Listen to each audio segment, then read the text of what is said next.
भगवान शिव कैलाश पर्वत पर रहते थे। एक दिन भगवान शिव ने देवी पार्वती को वेदों की व्याख्या करना शुरू किया। कई सालों तक चर्चा चली। एक दिन पार्वती ने अपना ध्यान खो दिया। परिणाम स्वरूप भगवान शिव ने अपना आपा खो दिया। क्रोध में आकर उन्होंने कहा, धरती पर जाओ और मछुआरे की तरह रहो। जैसे ही शब्द उसके मुंह से निकले, देवी पार्वती रोने लगीं और तुरंत कैलाश से गायब हो गईं। भगवान शिव को अचानक अपनी गलती का एहसास हुआ। इस बीच पृथ्वी पर देवी पार्वती ने एक बच्ची का रूप लिया। मछुआरा समुदाय के मुखिया ने बच्ची को पेड़ के नीचे देखा और उसे अपनी बेटी की तरह पाला। उन्होंने उसका नाम पार्वती रखा। दिन बीतते गए और पार्वती 16 साल की हो गई। दूसरी तरफ कैलाश पर्वत पर भगवान शिव अभी भी अपनी पत्नी के लिए तड़प रहे थे।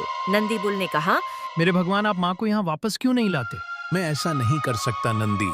अपने भाग्य के अनुसार वह एक मछुआरे से शादी करेगी। नंदी ने योजना बनाई और एक बड़ी मछली का रूप ले लिया। वह समुद्र के उस भाग में गया जहाँ मछुआरे मछली पकड़ने के लिए आया करते थे। उसने मछुआरों को परेशान करना शुरू कर दिया। मछुआरे के प्रमुख ने सब कुछ करने की कोशिश की, लेकिन कोई नतीजा नहीं निकला।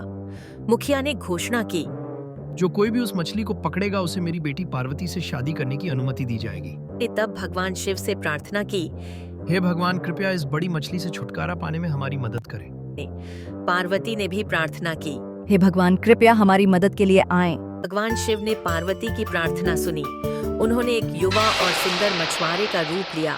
फिर वह मुखिया के पास गया और कहा, मैं यहाँ तुम्हारी सहायता करने आया हूँ। मैं उस मछली को पकड़ूंगा और फिर पार्वती से शादी करूंगा। मछुआरे ने मछली को आसानी से पकड़ लिया। मुखिया ने खुशी खुशी लड़के और पार्वती का विवाह करवा दिया। इस प्रकार भगवान शिव ने देवी पार्वती को एक बार फिर अपनी प्यारी पत्नी के रूप में वापस पा लिया।